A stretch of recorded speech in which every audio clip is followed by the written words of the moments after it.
Hello students, in today's lecture we will continue with the problems to show that given matrix is diagonalizable.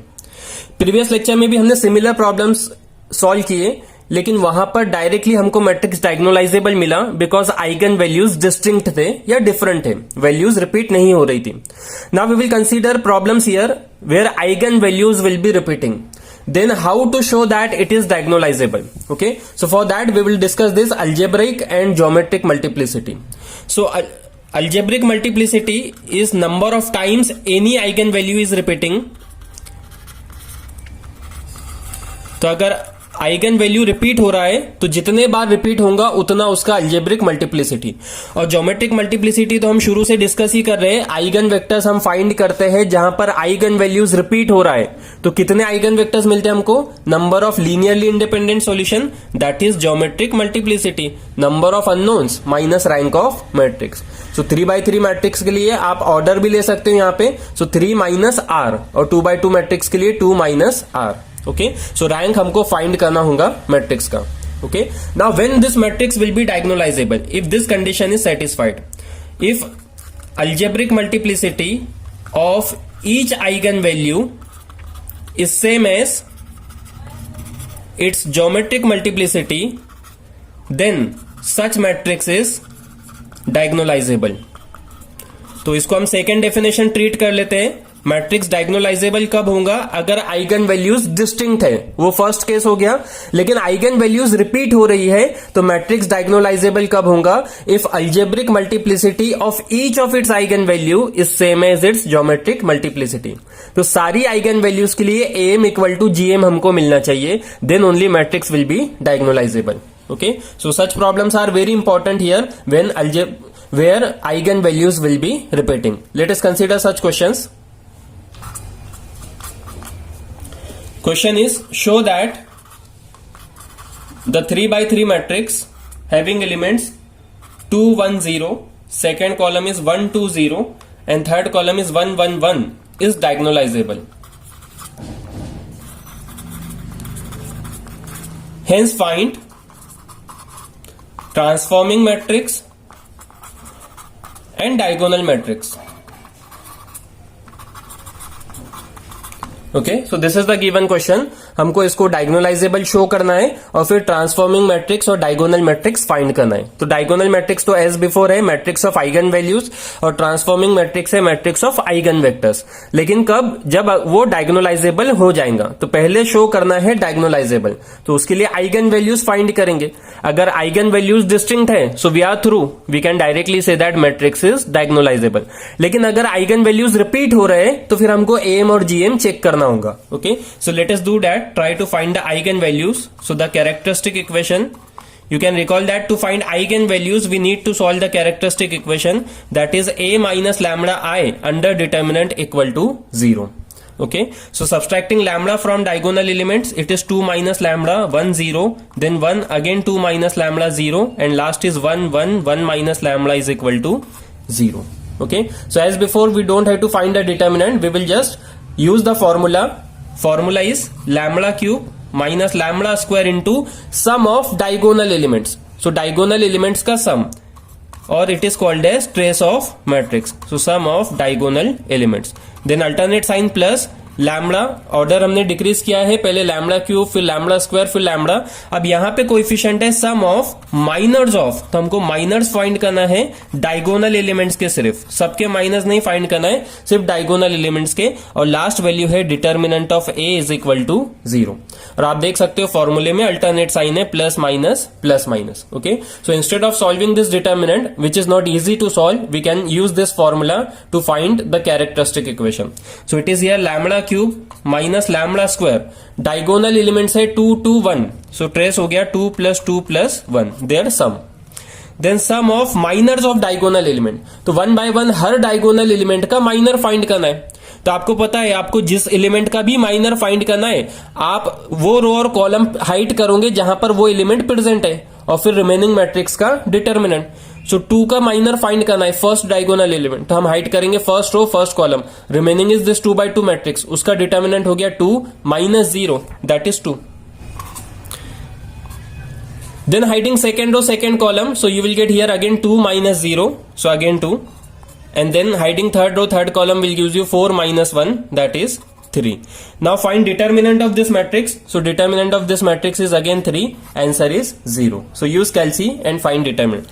So just rewriting this cubic equation, it is lambda cube minus 5 lambda square plus 7 lambda minus 3 is equal to 0. So solve this cubic equation using calci. You will get the answer. The required eigenvalues are 3, 1, 1. So you can observe that eigenvalues are repeating. तो हम directly नहीं बोल सकते matrix diagonalisable है या नहीं. Okay तो हमको क्या फाइंड करना होगा, दोनों आइगन वैल्यूज के लिए, 3 के लिए भी और 1 के लिए भी अल्जेब्रिक और geometric multiplicity. Okay so for lambda is equal to 3, algebraic multiplicity is 1. वो रिपीट नहीं हो रहा है, say it is repeating 1 time. So उसका अल्जेब्रिक मल्टीप्लिसिटी क्या है, जितने बार वो रिपीट हो रहा है. And for lambda equal to 1 as it is repeating 2 times, its algebraic multiplicity is 2. तो हमको ज्योमेट्रिक भी शो करना होगा. 1 के लिए 2 आना चाहिए और 3 के लिए 1 आना चाहिए, then only matrix will be diagonalizable. तो जो आइगन वैल्यूज रिपीट नहीं हो रहे वहां पे प्रॉब्लम नहीं, उनका एम इक्वल टू जीएम हमेशा आता है. तो 3 के लिए एम 1 है तो जीएम भी 1 आएगा, वहां पे कोई प्रॉब्लम नहीं. तो हमको सिर्फ 1 के लिए चेक कर लेना है. अगर 1 के लिए ज्योमेट्रिक मल्टीप्लिसिटी 2 आया तो हमको आगे सॉल्व करना है, मैट्रिक्स डायगोनलाइजेबल हो जाएगा. और अगर जीएम इसके लिए 2 नहीं आ रहा है, उससे कम आता है फिर, तो आपका मैट्रिक्स नॉट डायगोनलाइजेबल हो गया, then you will stop there. Okay तो जो रिपीट हो रहा है सिर्फ उसके लिए चेक करना है, जो डिस्टिंक्ट है उसके लिए हमेशा होल्ड होता है. सो ज्योमेट्रिक मल्टीप्लिसिटी है number of unknowns minus rank of matrix. तो उसके लिए हमको आइगन वेक्टर्स का फॉर्म लिखना पड़ेगा. So let us see for lambda is equal to 1 first. तो जो रिपीटिंग हो रहा है उसके लिए चेक करना है आपको, जो रिपीट नहीं हो रहा है उसके लिए हमेशा अल्जेब्रिक और ज्योमेट्रिक मल्टीप्लिसिटी सेम आता है. So for lambda is equal to 1, A minus lambda है, इस मैट्रिक्स का हमको रैंक रिक्वायर्ड होता है. इसके लिए मैं ये आइगन वेक्टर का फॉर्म लिख ले रहा हूं directly. What this will gives you, so a minus lambda is here, we have to just substitute lambda is equal to 1, we will get 2 minus 1, that is 1, 1, 0, 1, again 2 minus 1 is 1, 0, and last is 1, 1, 1 minus 1 is 0. Capital X can be written as small xyz and RHS will be 0, 0, 0. Okay so अब हमको find करना है पहले geometric multiplicity. Geometric multiplicity क्या है, n minus are, number of unknowns minus rank of matrix. So what is rank of this matrix, आप देख सकते हो लास्ट रो के सारे एलिमेंट्स तो 0 है and we are having only 2 rows, both are same, exactly same row है, सारे elements 1, 1, 1, 1, 1, 1. That's why rank of this matrix is 1. So 3 minus 1 is equal to 2. तो ज्योमेट्रिक मल्टीप्लिसिटी हो गया 2. और आप रिकॉल कर सकते हो अल्जेब्रिक मल्टीप्लिसिटी भी 2 था, क्योंकि ये 2 बार रिपीट हो रहा है. सो am is equal to gm, it implies that given matrix is diagonalizable. हमको सेकंड के लिए चेक करने की जरूरत नहीं है, वो हमेशा होता ही है. तो यहां पे हम डायरेक्टली लिख सकते हैं matrix is diagonalizable matrix. Okay now to find the eigen vector. अब आइगन वेक्टर्स हमको कितने मिलेंगे ये भी आप याद कीजिए. हमने जहां पे प्रॉब्लम सॉल्व की आइगन वैल्यूज और आइगन वेक्टर के, जितना उसका ज्योमेट्रिक मल्टीप्लिसिटी है, जरूरी नहीं वो 2 बार रिपीट हो रहा है तो 2 ही आइगन वेक्टर्स मिलना चाहिए, लेकिन डायगोनलाइजेबल मैट्रिक्स में मिलेंगे. ठीक है so lambda is equal to 1 is repeating 2 times and geometric multiplicity is also 2. So we will get 2 linearly independent solution. How to get that solution, तो आप इसको रो इक्विलॉन फॉर्म में कन्वर्ट कर लीजिए. ऑफकोर्स क्रैमर्स रूल हम यूज नहीं कर सकते क्योंकि आंसर उससे 0, 0, 0 आएगा और हमको नॉन जीरो सॉल्यूशन चाहिए. सो उसको रिड्यूस करना है रो इक्विलॉन फॉर्म में. तो बस एक ही ऑपरेशन रिक्वायर्ड है, R2 minus R1. No need to show that operation. हम डायरेक्टली कोई भी एक रो चूज कर सकते हैं. Suppose I am choosing the first row, that is 1x plus 1y plus 1z is equal to 0. तो अब क्या हो गया, इक्वेशन एक ही है लेकिन अननोन्स 2 है, लेकिन अननोन्स 3 है, x, y and z. So solution है इनफाइनाइट सॉल्यूशन या डिपेंडेंट सॉल्यूशन. मीनिंग क्या हो गया, ये 3 में से कोई 2 वैल्यूज आप सब्स्टिट्यूट कीजिए, आपको तीसरे के लिए आंसर मिल जाएगा. So you can substitute any random value for any 2. X Y के लिए पुट कीजिए या एक्स जेड के लिए या वाई जेड के लिए. तो मैं पुट कर रहा हूं y is equal to 0 and z equal to 1. So what will be x, of course it will be -1.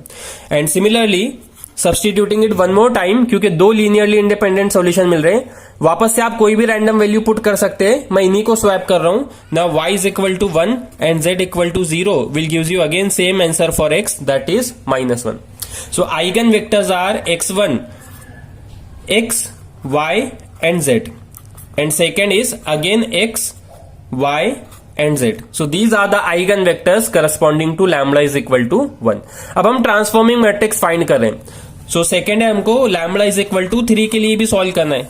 So solving the same thing for lambda is equal to 3, that is a minus lambda I into X is equal to 0. So a minus lambda I, 2 minus 3 is minus 1. This 1 0 as it is. This 1 0 as it is. Again 2 minus 3 is minus 1. And last will be 1 1. 1 minus 3 is minus 2. Into x y z is equal to 0 0 0. अब यहाँ पे geometric multiplicity check करने की जरूरत नहीं है, फिर भी मैं आपको बता देता हूं. एम इसके लिए क्या आया है, lambda equal to 3 is not repeating, तो अल्जेब्रिक मल्टीप्लिसिटी हमको मिला है 1. ज्योमेट्रिक भी 1 मिलना चाहिए. n minus are, number of unknowns minus rank of matrix. इस मैट्रिक्स का रैंक क्या है, तो अगर सारे एलिमेंट्स में कोई रिलेशन है तो रैंक 1, अदरवाइज रैंक 2. ये देखो ये दोनों एलिमेंट में क्या रिलेशन है, 1 और -2 में. ये जो है इसका डबल है और दोनों का साइन अपोजिट है. सेम रिलेशन यहाँ पे कैरी फॉरवर्ड होना चाहिए, नहीं हो रहा है. That's why rank is 2. So 3 - 2 is equal to 1. So geometric multiplicity is 1. या आप कोई भी 2x2 मैट्रिक्स का डिटर्मिनेंट चेक कर लीजिए, आंसर नॉन जीरो आ रहा है क्या. ये देखिए determinant, it is 2 - 0. So answer is non zero, that's why rank is 2. Okay, तो रैंक हम इजीली आइडेंटिफाई कर सकते हैं, हमको वो यूजुअल मेथड में जाने की जरूरत नहीं है रैंक फाइंड करने के लिए. ठीक है, और इसके लिए एक्चुअली चेक करने की भी जरूरत नहीं है. अगर आइगन वैल्यू डिस्टिंक्ट है तो उसके लिए हमेशा एम इक्वल टू जीएम होता है. तो बस अब यहाँ पे हमको आइगन वेक्टर्स फाइंड कर लेना है, तो वो तो हम क्रैमर्स रूल से कर सकते हैं. So as before I am choosing first and second row. So x के लिए हमने फर्स्ट कॉलम नहीं लिया, negative y, just hide the second column, so -1 1 1 1, and for z we don't have to write the third column, so -1 1 and 1 -1. So what will be the answer here? For x answer is 1 minus -1, that is 2. For negative y answer is -1 -1, that is -2, and for z answer is 1 -1, that is 0. So required eigenvector is x y z, that is 2 2 0, which can also be written as 1 1 0. सबको 2 से divide कर दिया. Okay, सो diagonal form D हो गया आपका. Eigen vectors लिख देना है आपको 3 0 0 0 1 0 0 0 1. आपको आइगन वैल्यूज मिले हैं 3 1 1, तो बस वो लिख देना है डायगोनल फॉर्म में, बाकी के सारे एलिमेंट्स 0. और ट्रांसफॉर्मिंग मैट्रिक्स M, अब मैंने 3 पहले लिखा तो पहले उसका आइगन वेक्टर 1 1 0, फिर 1 लिखा तो उसका आइगन वेक्टर -1 0 1, अगेन 1, सो उसका आइगन वेक्टर है -1 1 0. Okay, so this is the way to solve problems when eigen values are repeating. We will consider one more problem. So next question is again same. Question is the matrix, so again a 3 by 3 matrix is given having first column 6 -2 2, second column -2 3 -1, and last column is 2 -1 3. So question is the matrix diagonalizable?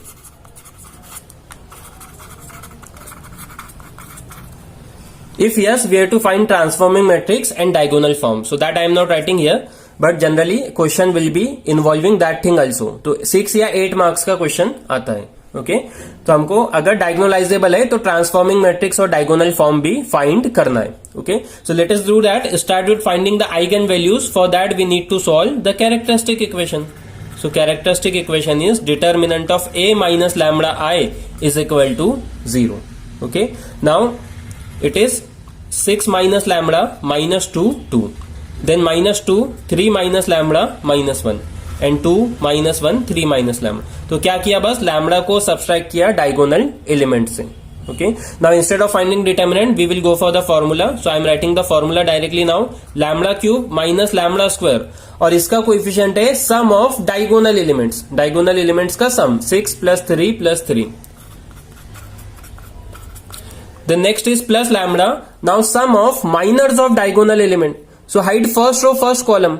आपको first diagonal element का minor मिल जाएगा by finding determinant of this 2 by 2 matrix. So it is 9 - 1, that is 8. Then hide second row second column. So it is 18 - 4, that is 14. And for the last element, hiding third row third column will use you 18 - 4 again, that is 14. And determinant of this matrix, you can verify that it is 32 is equal to 0. So just rewriting the same equation again, it is lambda cube minus 12 lambda square plus 36 lambda minus 32 is equal to 0. Okay, and if you solve this cubic equation using Calci, you will get the answer 2, 2, 8. Okay, so again eigen values are repeating. तो हमको diagonalisable है या नहीं check करने के लिए algebraic और geometric multiplicity find करना है. Okay, so firstly for lambda is equal to 2, algebraic multiplicity is also 2 because it is repeating 2 times. And we will now, to find geometric multiplicity, we need to solve a minus lambda I into x is equal to 0. So a minus lambda I, by substituting lambda is equal to 2. So 6 minus 2 is 4, remaining element as it is. Then 3 minus 2 is 1, and last is 3 minus 2 again, that is 1. This is capital X, Y, Z, and RHS is 0, 0, 0. Okay, so now to find geometric multiplicity, number of unknowns minus rank of matrix. So unknowns are 3, X, Y, Z. Now see what is the rank of this matrix. Rank 1 कब होगा? If all elements are having certain relation. Otherwise rank हो जाएगा 2. तो हम check कर लेते हैं सारे एलिमेंट्स में कोई रिलेशन है क्या. जैसे ये दोनों एलिमेंट में क्या रिलेशन है, ये एलिमेंट 4 इसका डबल है, दोनों का साइन डिफरेंट है. वही रिलेशन यहां पे आया क्या? आया. 2 जो है 1 का डबल है, दोनों का साइन अपोजिट है. सेम रिलेशन यहां पे आया क्या? यहां पे भी आया. ये 2 जो है 1 का डबल है, दोनों का साइन अपोजिट है. ठीक है, तो प्लस माइनस साइन नहीं देखना है, बस रिलेशन क्या है, साइन अपोजिट है. एक का प्लस एक का माइनस, यहां पे भी हो रहा है, यहां पे भी हो रहा है. तो फर्स्ट और सेकेंड रो सिमिलर है, लेकिन हमको फर्स्ट और थर्ड भी चेक करना है, सेकेंड और थर्ड भी चेक करना है. सेकेंड और थर्ड देख लीजिए, एलिमेंट सेम है, साइन अपोजिट है. सेम चीज यहां पे भी, यहां पे भी. तो सेकेंड और थर्ड रो भी सिमिलर है. अब फर्स्ट और थर्ड में रिलेशन देख लेते हैं. तो ये 4 जो है 2 का डबल है और साइन सेम है, तो यहां पे भी साइन सेम आना चाहिए और डबल आना चाहिए एलिमेंट्स. तो ये 2 जो है 1 का डबल है, दोनों का साइन सेम है. लास्ट में भी वही रिलेशन फॉलो हो रहा है. That's why rank of this matrix is 1. So 3 minus 1 is equal to 2. So algebraic multiplicity 2 मिला, ज्योमेट्रिक भी 2, तो मैट्रिक्स हो गया डायगोनलाइजेबल. क्योंकि लिए 8 के लिए तो आंसर सेम आना ही है. ओके, अगर आपको और कुछ डाउट है तो फिर इसको आपको एलिमेंट्री रो ट्रांसफॉर्मेशन अप्लाई करके इकेलॉन फॉर्म में रिड्यूस करना होगा. तो rank of matrix in echelon form is same as number of non zero rows. तो आपको एक ही नॉन जीरो रो मिलेगा. या आप सबके 2x2 मैट्रिक्स के डिटर्मिनेंट चेक कर लीजिए. Again answer is 0 for all 2x2 determinants, है ना. लेकिन वो डिफिकल्ट है, तो बेटर है मैं जो आपको ट्रिक बता रहा हूं वैसे कीजिए. अगर सारे एलिमेंट्स में कोई रिलेशन तो रैंक 1, अदरवाइज रैंक 2. तो रैंक 2 तो इजीली पता चल जाता है क्योंकि कहीं ना कहीं रिलेशन नहीं होगा. लेकिन रैंक 1 है तो सबके लिए रिलेशन देखा हमने, फर्स्ट और सेकेंड रो के लिए, सेकेंड और थर्ड रो के लिए, एज वेल एज फर्स्ट और थर्ड रो के लिए. तो सब जगह एक रिलेशन आया, एक पैटर्न फॉलो हुआ. That's why rank is 1. Okay, अब रैंक 1 है तो क्रैमर्स रूल हम नहीं यूज कर सकते क्योंकि आंसर 0, 0, 0 मिलेगा. So let us apply elementary row transformation and write only 1 row. तो हम ऑपरेशन शो नहीं करते हैं, नो नीड ऑफ दैट. मैं डायरेक्टली लास्ट रो लिखता हूं. It is 2x minus y plus z is equal to 0. 2 into x minus 1 into y plus 1 into z equal to 0. या आप चाहो तो ऑपरेशन परफॉर्म करो, R2 plus 2R1 and R3 minus 2R1. Last के दोनों रो 0 बन जाएंगे तो आप फर्स्ट रो लिख सकते हो. Okay, no need of doing that. अब फिर से सेम चीज आ गई हमको एज प्रीवियस क्वेश्चन. आपके अननोन्स 3 है लेकिन इक्वेशन एक ही है, तो सब्स्टिट्यूशन करना होगा क्योंकि इनफाइनाइट या डिपेंडेंट सॉल्यूशन है. Let us go for the same substitution. y equal to 0 and z equal to 1 या z इक्वल टू, यहां पे मैं 2 ले लेता हूं. सो what will be x, y 0 है, z इज 2, तो इधर गया तो -2, x हो गया -1. Okay, and next will be suppose y equal to 2 and z is equal to 0. Substitution आपका चॉइस है, आप कोई भी नंबर्स ले सकते हैं, 0, 1, 1, 1, -1, 1, एनीथिंग. बस दोनों 0 मत लीजिए क्योंकि फिर तीनों 0 आ जाएंगे. हमको नॉन जीरो सोल्यूशन चाहिए. तो अगर y equal to 2, z equal to 0 put किया, z is 0, y is 2, so x हो गया +1. सो आइगन वेक्टर्स मिल गए. First one is x, y, z, -1, 0, 2 and second is again x, y, z, so 1, 2 and 0. Okay, अब हमको find करना है lambda is equal to 8 के लिए. So let us do that. So for lambda equal to 8, again solving the same thing. a minus lambda है हमारे पास है, तो लैम्बडा का वैल्यू 8 पुट किया तो हमको ये मैट्रिक्स मिल गया. ये हो गया x, y, z और RHS हो गया 0, 0, 0. तो यहाँ पे एम और जीएम फाइंड करने की जरूरत नहीं है. अगर फिर भी आपको फाइंड करना है तो अल्जेब्रिक मल्टीप्लिसिटी ऑफकोर्स 1 है क्योंकि लैम्बडा इक्वल टू 8 रिपीट नहीं हो रहा है. और ज्योमेट्रिक मल्टीप्लिसिटी है n minus are, number of unknowns minus rank of matrix. तो रैंक ऑफ मैट्रिक्स देख लेते क्या है. आपको रिलेशन देखना है, अगर रिलेशन है सब जगह तो 1, अदरवाइज रैंक इज 2, तो यहाँ पे 2 आना चाहिए रैंक। तो ये देखिए दोनों एलिमेंट सेम है, साइन भी सेम है, -2 तो यहाँ पे भी सेम रिलेशन आना चाहिए था, यहाँ पे नहीं आया, तो that's why rank is 2। So 3 - 2 is equal to 1। So algebraic multiplicity हमेशा यहाँ पे ज्योमेट्रिक मल्टीप्लिसिटी के इक्वल होंगी जब वैल्यू डिस्टिंक्ट है। Okay, so let us find the eigen vector just choosing first and second row using Cramer's rule. तो first row तो x के लिए हमको फर्स्ट कॉलम नहीं लिखना है, so -2 -5 2 and -1। For negative y hide the second column, so -2 -2 2 and -1। एंड फॉर z we don't have to write the third column, so -2 -2 -2 -5। So x का वैल्यू मिल गया आपको, ये डिटर्मिनेंट सॉल्व करना है, it is 2 minus -10 that is 2 + 10। Then minus y के लिए मिला आपको 2 minus -4 that is 2 + 4। And for z, answer is 10 - 4 that is 6. So required eigenvector is 12, 6 and 6. Okay, -6 है सेकेंड, तो उसको हम लिख सकते हैं 2 - 1 1।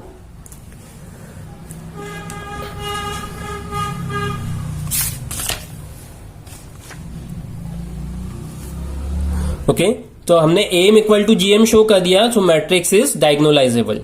Given matrix is diagonalizable because algebraic multiplicity for each eigenvalue is same as its geometric multiplicity. और diagonal form है आपका D, तो आइगन वैल्यूज लिख देना यहाँ पे 8 0 0 0 2 0 एंड 0 0 2। मैंने 8 पहले लिखा, तो पहले आइगन वेक्टर 8 का आएगा दैट इज 2 - 1 1। फिर 2 का आइगन वेक्टर मिला आपको 1 0 2 एंड 1 2 0। ओके, तो ये हो गया ट्रांसफॉर्मिंग मैट्रिक्स, ये हो गया diagonal form. Okay, so we will stop here. In next lecture we will study how to find different functions of matrix. वो हम डायगोनलाइजेबल मैट्रिक्स यूज करके भी फाइंड कर सकते हैं और केले हैमिल्टन थ्योरम यूज करके भी फाइंड कर सकते हैं। So we will consider that problems in next lecture. Thank you.